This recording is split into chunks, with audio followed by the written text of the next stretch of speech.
While the Greeks in the cities in Greece, South Italy, and Asia Minor were embarking upon free intellectual inquiry, and while in Babylon and Jerusalem the last of the Hebrew prophets were creating a free conscience for mankind, two adventurous Aryan peoples, the Medes and the Persians, were in possession of the civilization of the ancient world and were making a great empire, the Persian Empire, which was far larger in extent than any empire the world had seen hitherto.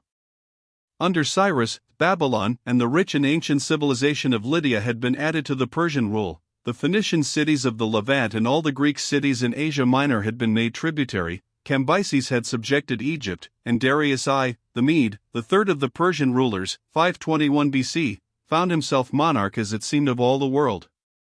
His couriers rode with his decrees from the Dardanelles to the Indus and from Upper Egypt to Central Asia. The Greeks in Europe, it is true, Italy, Carthage, Sicily and the Spanish Phoenician settlements, were not under the Persian peace, but they treated it with respect, and the only people who gave any serious trouble were the old parent hordes of Nordic people in South Russia and Central Asia, the Scythians, who raided the northern and northeastern borders. Of course, the population of this great Persian Empire was not a population of Persians. The Persians were only the small conquering minority of this enormous realm. The rest of the population was what it had been before the Persians came from time immemorial, only that Persian was the administrative language. Trade and finance were still largely Semitic. Tyre and Sidon as of old were the great Mediterranean ports, and Semitic shipping plied upon the seas. But many of these Semitic merchants and business people, as they went from place to place, already found a sympathetic and convenient common history in the Hebrew tradition and the Hebrew scriptures. A new element which was increasing rapidly in this empire was the Greek element. The Greeks were becoming serious rivals to the Semites upon the sea, and their detached and vigorous intelligence made them useful and unprejudiced officials. Fine piece of Athenian pottery. Fine piece of Athenian pottery. Showing Greek merchant vessels with sails and oars. Statue on left. Brit. News. It was on account of the Scythians that Darius I invaded Europe. He wanted to reach South Russia, the homeland of the Scythian horsemen. He crossed the Bosphorus with a great army and marched through Bulgaria to the Danube, crossed this by a bridge of boats and pushed far northward. His armies suffered terribly. It was largely an infantry force, and the mounted Scythians rode all round it, cut off its supplies, destroyed any stragglers, and never came to a pitched battle. Darius was forced into an inglorious retreat. He returned himself to Susa, but he left an army in Thrace and Macedonia submitted to Darius. Insurrections of the Greek cities in Asia followed this failure, and the European Greeks were drawn into the contest.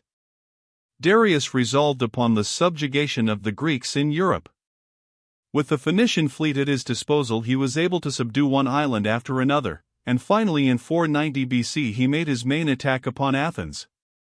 A considerable armada sailed from the ports of Asia Minor and the eastern Mediterranean, and the expedition landed its troops at Marathon to the north of Athens.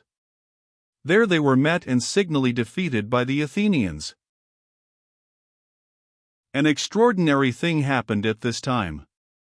The bitterest rival of Athens in Greece was Sparta, but now Athens appealed to Sparta, sending a herald, a swift runner, imploring the Spartans not to let Greeks become slaves to barbarians. This runner, the prototype of all marathon runners, did over 100 miles of broken country in less than 2 days. The Spartans responded promptly and generously, but when, in 3 days, the Spartan force reached Athens, there was nothing for it to do but to view the battlefield and the bodies of the defeated Persian soldiers. The Persian fleet had returned to Asia. So ended the first Persian attack on Greece. The next was much more impressive.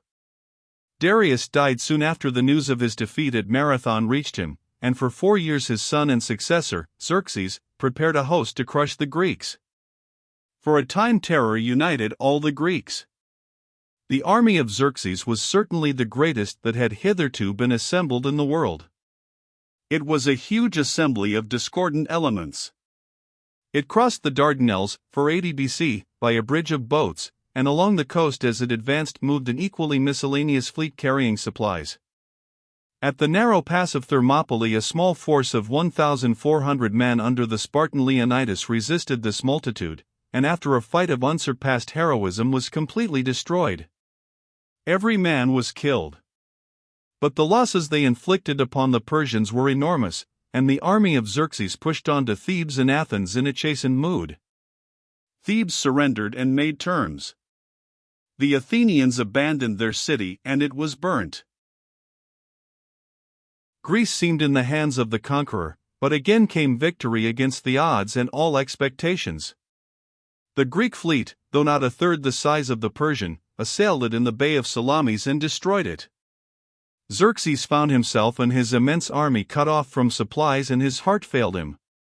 He retreated to Asia with one half of his army, leaving the rest to be defeated at Plataea. For 79 BC, what time the remnants of the Persian fleet were hunted down by the Greeks and destroyed at Mycale in Asia Minor. All that remains of the great temple of Corinth.